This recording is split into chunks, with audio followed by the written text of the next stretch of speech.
का हुक्म हुआ तो दुर्योधन बहुत कुटिल था। उसका विचार क्या बना कि पांडवों के सबसे बड़े मददगार तो यही हैं, और अगर जी कृष्ण का उतर खत्म है जाए तो फिर पांडव कितनी देर को है। जागी भौं को एक पलक हिल जावे सो पृथ्वी पलटा खाई जाते हैं, उसे मारने की जुगाड़ में बैठा है। तो एक जहां सभा लगती थी वहां एक 80 गज गहरी खाई खुदवाई है, 80 गज। एक कच्चे धागों का पलंग उस खाई के ऊपर बिछाया। वो मन में योजना बना रहा है कि जब कृष्ण आवे तो इसी पे बैठा दूंगा। सोता बंधु 3 दिन पहले से राशन पानी बंद कर दिया, 3 दिन पहले से।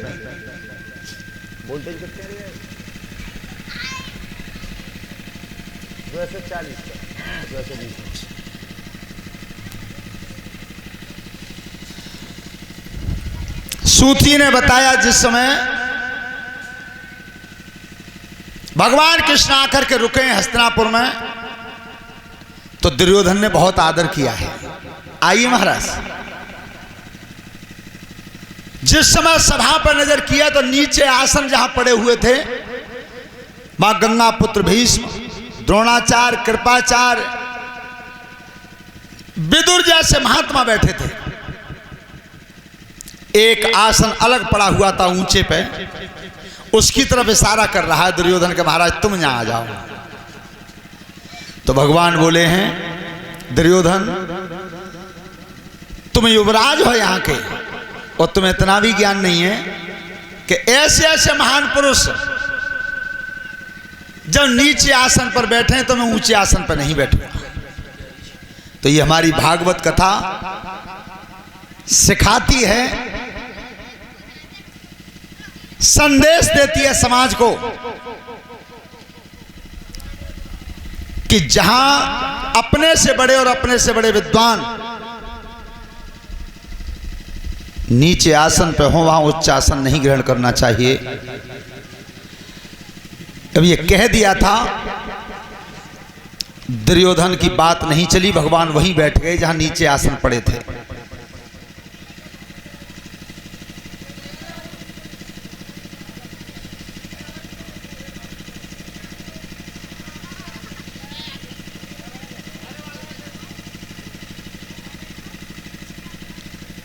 अब देखो गांव वाले कुछ लोग क्या कह देते हैं कि हमारे यहां तक आवाज ना आई, मालूम ना है परी भागवत की।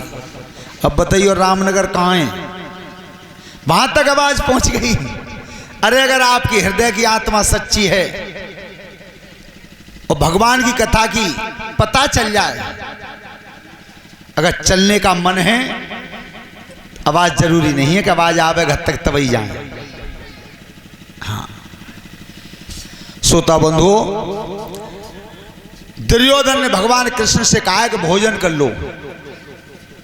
56 प्रकार के भोजन बनवाए, जहर का भोजन बनाए।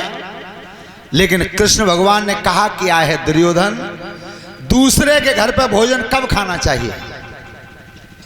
या तो खिलाने वाले के हृदय में प्यार हो, और या कोई प्राणों पर आपत्ति हो। तो प्यार तुम मुझसे मानते नहीं हो, परेशानी वो पर कोई है ना है। तो आज का भोजन मैं खाऊंगा विदुर महात्मा के यहाँ, विदुर जी के यहाँ। बिल्कुल दिखाई भी नहीं देता, बिल्कुल दिखो बंद है वो, सुनवा बंद है, दिखो बंद है वो।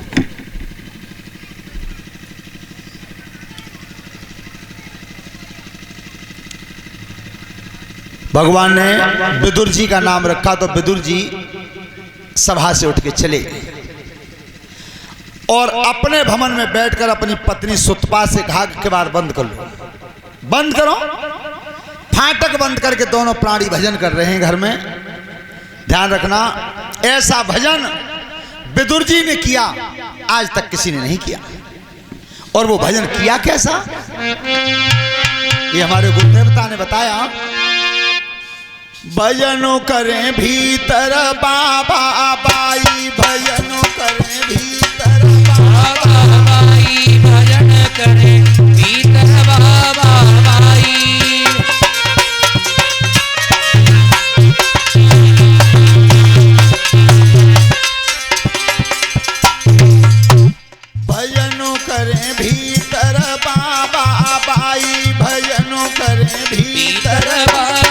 बाई भजन करे भीतर बाबा बाई भजन करे भीतर बाबा बाई। अरे आसन डारिल होए आंगन में, अरे आंगन में माला हाथ उठाई भजन करे भीतर बाबा बाई भजन करे। आसन डारी लोहे आंगन में अरे आंगन में माला हाथ उठाई भजन करे भीतर बाबा बाई।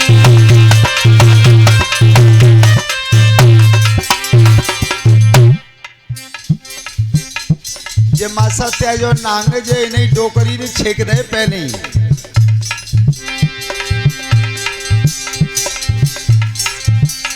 हाथ जोड़ करके बैठे, माला हाथ में ली है और भजन कर रहे हैं। देखो भजन किया कैसा,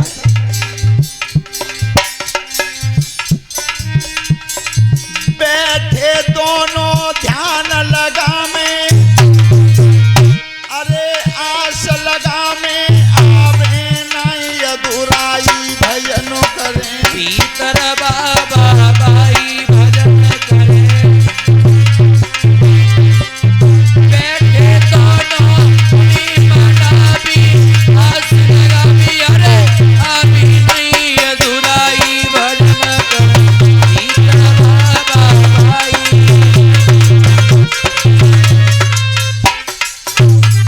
देखो आज तक देखा हो तुमने, कोई अगर भगवान को भजन करे तो यही तो कहते हैं भगवान हमारे घर आ जाएं, भगवान हमें दिखाई दे जाएं। लेकिन बेका कह रहे हैं कि हे भगवान आज हमारे घर है भगवान ना, नहीं आवे। ये किसी ने नहीं कहा तक, जो विदुर जी कह रहे हैं। और तब तक अरे जिया दो की लगी रही रटना, लगाई रहे रटना, कुंडी आई बजाई भजन करे भीतर बाबा भाई भजन करे। ये तो उनकी लगी रही रटना लगाई रहे रटना कुंडी आई बजाई भजन करे भीतर बाबा भाई भजन करे।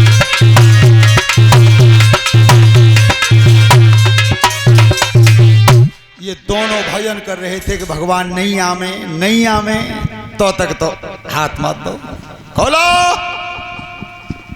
विदुर जी जब फाटक खुलवा रहे हैं और तब भी यही आस लगा रहे हैं कन्हैया न हो, लेकिन जब सांकर खोली द्वारकाधीश सामने खड़े थे। कन्हैया इतने खड़े रह गए, विदुर जी इतने खड़े रह गए। भगवान ने कही कि चाचा भीतर आवे कि ना कोई ना, ध्यान ना रहो, आ जाओ। ध्यान कहाँ है कि ये खाए मांगेंगे बहल, और 3 दिन से राशन पानी बंद है घर में। जब बैठाया तब कही कि चाचा पानी नहीं मिला, बहुत भूख लग रही है। ध्यान रखना, जब भूख के लिए भोजन की इच्छा जाहिर की भगवान कृष्ण ने, विदुर महात्मा के आंखों से आंसू गिर गए। प्रभु 3 दिन से राशन पानी बंद है, तो फिर तुम क्या खाए रहे? तुम्हारे गुरुजी ने बताया कि विदुर जी ने कहा है कि ने खिचड़ी बना ली महाराज, ताई में तो खा लेते हैं, पानी पी लेते हैं। तो निगबाई उठा लाओ, बासी खिचड़ी रख दी भगवान के सामने, और जब खाई है कन्हैया ने, विदुर जी पूछ रहे हैं प्रभु कैसी लगी? चाचा क्या बताऊं मैं, हमारे घर द्वारका में 56 प्रकार के भोजन बनते हैं, इतना स्वाद तो उन्हों में नहीं आते, तो आज जामे आ। ध्यान रखना, भगवान केवल प्रेम का भूखा है। अगर वो सामग्री में ही निवास करता है तो फिर गोदाम भरे हुए हैं। जहां प्रेम है वहीं भगवान है। निवास स्थान पर विश्राम किया। जब सवेरा हुआ, सभा में दुर्योधन के सामने भगवान ने प्रस्ताव रख दिया कि गद्दी, राजगद्दी का बंटवारा कर दीजिए। अगर आप बांटोगे नहीं तो इतना बड़ा संग्राम होगा, न अब तक हुआ न कभी आगे होगा।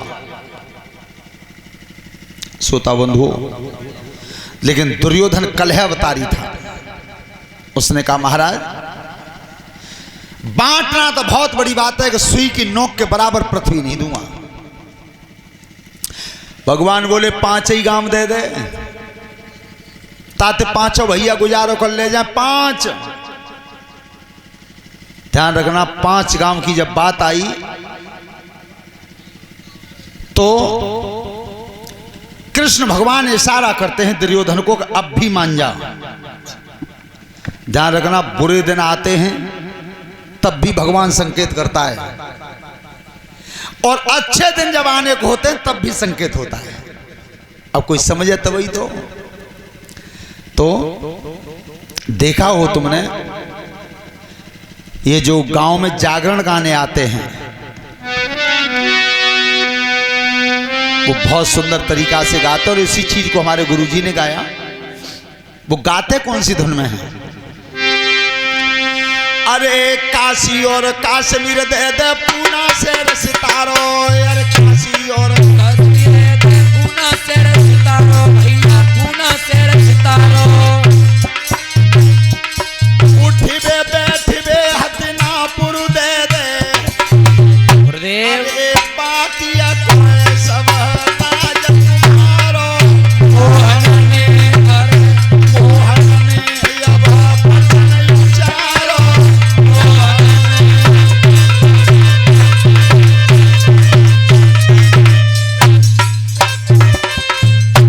मोनू, महात्मा तो कोई आए ना है भाई, तो ये तखत है कि तू करके, और हमारे मासा भैया बैठा दो, हमारे लिए तो जो गुरु के समान नहीं है।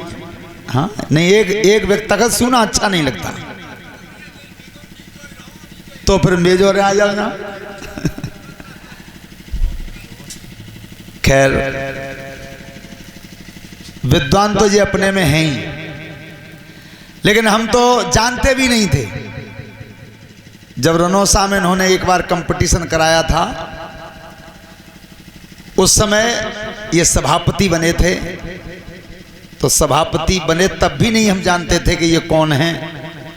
लेकिन उस दिन से पता चला कि विद्वान तो थे ही, लेकिन न्याय मूर्ति भी थे, न्याय भी उचित किया था। और ध्यान रखना, न्याय की गद्दी पे बैठ करके कभी अन्याय नहीं करना चाहिए। उसके भागी आप बनेंगे, कोई रोक नहीं सकता। हाँ, तो उस समय 5 गांव पे भी मने कर दी, तो भगवान कृष्ण ने कह दिया कि अब अपनी तैयारी रखना, अब संग्राम होगा। दुर्योधन जानता नहीं था, उसने अपने जवानों से कह दिया कि पहले इन्हीं ने बांध दो। भगवान के बांधने के लिए जब उंगली उठी है, उस समय विराट रूप दिखाया उसकी सभा में। विदुर, द्रोणाचार्य, कृपाचार्य, भीष्म पितामह, ऐसे ही महापुरुष उस रूप को देख पाए थे, बाकी तो आंखें ही बंद हो गई, इतनी चमक मारी थी उनके शरीर से। लगाइए नीचे। श्रोता बंधु, आज जिस समय भगवान चले गए, दुर्योधन तैयारी रखना, अब युद्ध होगा। बिना युद्ध के अब बंटवारा नहीं होगा।